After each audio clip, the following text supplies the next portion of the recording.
Illuminati card game was released in 1994.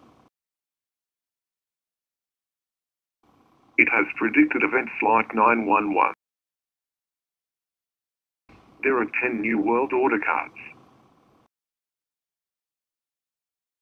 This is the first set of the cards. Blue means initiation, yellow means progress, red means stop. This set implies that the rich get richer, the poor get poorer. Indeed, we have been seeing these images in real life. This is the second set. Familiar? I don't believe that people should be able to own guns. And the last set.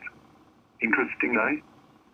Apparently this set implies that there will be a major energy crisis before World War III.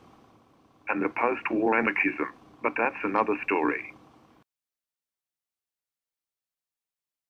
Now, the energy crisis suggested by the last set may be imminent. In response to Ukraine crisis, the US and Europe announced new economic sanctions against Russia. Basically, they are saying the oil prices should be as low as $75 per barrel, and the Western companies will no longer be able to sell Russian new technologies for oil fields.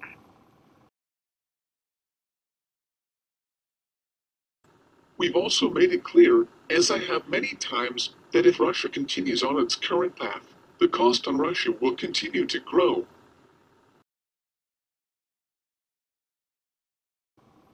In my view, Russia will never accept these ridiculous sanctions.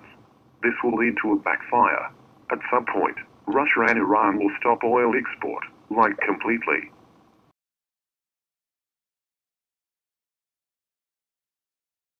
"2014 is a solar maximum, a peak solar activity period, which has been correlated with excited human activities such as a war." This is a figure extracted from a study performed by Dr. Alexander Chizhevsky. The top graph shows worldwide military activity and the bottom graph indicates solar activity. As you can see, they are parallel to each other.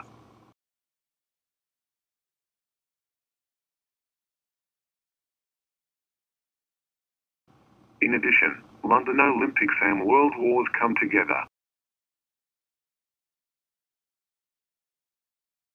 Because Illuminati believes in numerology.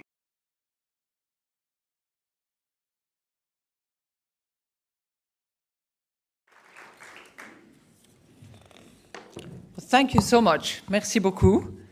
As you can tell, I do as I'm told, and I thought I had to stand up at the time when my immediate predecessor would sit down, and clearly I failed.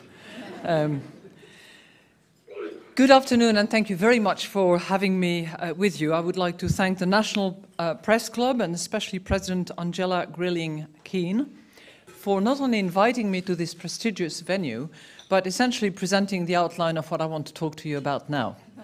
So it's as if we had prepared that together, which we have not. Now let me first of all, of course, begin by wishing you all a Happy New Year.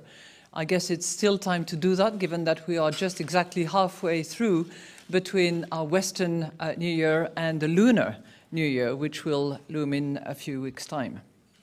I think it's also appropriate to wish ourselves a Happy New Year, given what I would like to talk to you about, which has to do with the global economy and what we should expect for 2014. Now I'm going to test you numerology skills by asking you to think about the magic 7. Okay? Most of you will know that 7 is quite a number in all sorts of themes, religions, and I'm sure that you can compress numbers as well. So, if we think about 2014, all right, I'm just giving you 2014, you drop the 0, 14, 2 times 7. Okay, that's just by way of example, and we're going to carry on. So 2014 will be a milestone and hopefully a magic year in many respects.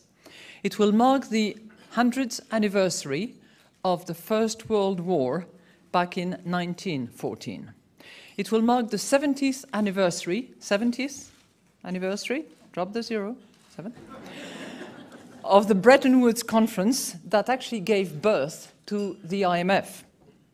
And it will be the 25th anniversary of the fall of the Berlin Wall. 25th. Okay. It will also mark the 7th anniversary of the financial market jitters that quickly turned into the greatest global economic calamity since the Great Depression. The crisis still lingers. Yet, optimism is in the air. We've left the deep freeze behind us, and the horizon looks just a bit brighter. So my hope and my wish for 2014 is that after those 7 miserable years, weak and fragile, we have 7 strong years. Now, I don't know whether the G7 will have anything to do with it, or whether it will be the G20. I certainly hope that the IMF will have something to do with it. Now, is this wishful thinking? No. Note that the IMF director mentioned a lunar calendar, so let's use that. Preferably the Chinese one, since China will likely play a major role in World War III.